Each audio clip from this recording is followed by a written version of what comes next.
Hatta Imam Syafi'i rahimahullah mengatakan demikian. Kalau ada pendapatku menyalahi sunnah Rasulullah, buang pendapatku. Ikuti apa? Ikuti sunnah Rasulullah SAW. Semua imam, Imam Hanafi, Maliki, Syafi'i, Hambali, semua mengatakan demikian. Kalau ada pendapatku menyalahi sunnah Rasul, buang pendapatku semuanya. Ikuti sunnah Rasulullah Sallallahu Alaihi wa ala alihi Wasallam. Dan nggak boleh bagi orang untuk mengambil pendapatnya imam kalau sudah ada sunnah Rasulullah Sallallahu Alaihi Wasallam. Semua pendapat, semuanya batal kalau dari sunnah Rasulullah. Semua pendapat. Idza waradal athar batal an-nazar. Bila sudah datang athar, maka batal itu semua pendapat itu. Itu yang pertama yang harus kita perhatikan dalam kita beragama. Jadi hujah, dalil jangan ikut-ikutan. Hatta antum sudah, kan saya sudah mengikuti pemahaman salaf. Tetap dalilnya mana dalam beribadah? Dalil yang kita minta dalil. Hujahnya mana? Contohnya mana? Ada nggak keterangannya? Kalau nggak ada jangan. Bukan kata orang, pendapat ustadz, pendapat guru, nggak bisa kita pegang. Yang kita pegang apa? Dalil. Kembalikan sekarang umat ini kepada dalil. Kembalikan umat kepada Quran. Kembalikan umat kepada sunnah. Bukan kepada pendapat kita.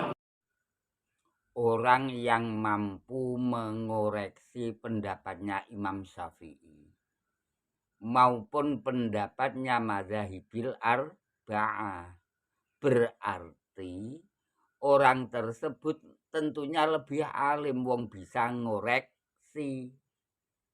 Nah, kalau lebih alim dari Imam Syafi'i, lebih alim dari Madzahibil Arba'ah, ya tentunya tidak boleh taklid pada Imam Syafi'i maupun Madzahibil Arba'ah. Jangan salah pahami Yazid. Imam Bukhari saja dalam masalah fikih itu taklid pada Imam Syafi'i. Lah apalagi seperti kami-kami ini. Sehingga jangan salah paham sekali lagi wahai Yazid. Kami mengikuti Imam Syafi'i itu mengikuti dalil. Jadi kami mengikuti Imam Syafi'i bukan berarti kita tidak mengikuti dalil, tidak. Kita mengikuti Imam Syafi'i karena kita mengikuti dalil, dan dalil itu dari Al-Qur'an. Bunyine fas'alu ahla dzikri, nek urung mampu tako ning ahlu dzikri in kuntum la ta'lamun. Sedangkan Imam Syafi'i menurut kami masuk kategori ahlu dzikri. Makanya Allah Subhanahu wa ta'ala dawuh, ulaikal ladzina hadahumullah. Ahlu dzikri ya termasuk orang-orang yang diberi hidayah Allah Subhanahu wa ta'ala. Fabi hudahum muqtadi, dengan hidayah yang diberikan Allah pada mereka, ikutilah mereka. Sampai-sampai Allah perintah kepada kita agar selalu berdoa. Minimal 17 kali setiap hari. Dan itu pada waktu-waktu yang mulia, yaitu ketika sholat. Kita diperintah berdoa Allah dengan doa yang diajarkan Allah, yaitu ihdinas siratal mustaqim. Lah, siratal mustaqim itu yang bagaimana, yang menurut kehendak Allah. Jalan yang lurus siratal mustaqim menurut Allah itu siratal ladzina an'amta alaihim. Jalannya orang-orang yang diberi nikmat Allah Subhanahu wa ta'ala. Kemudian orang-orang yang diberi nikmat itu yang bagaimana?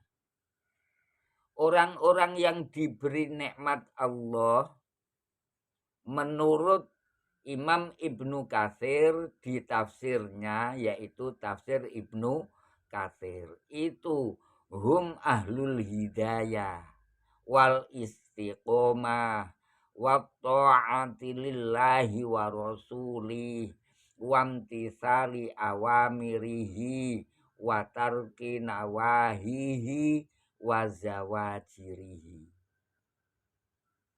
Lah pendapatnya Imam Ibnu Katsir ini berdasarkan dawuhe Allah Subhanahu wa taala.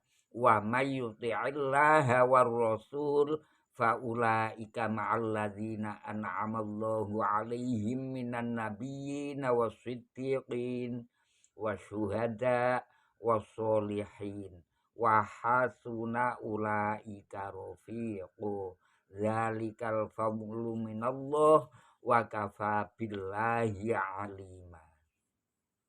Jadi ketika kita belum mampu ijtihad sendiri, kemudian kita mengikuti atau taklid pada a'immatil arba'ah, kita mengikuti para alim, para ulama,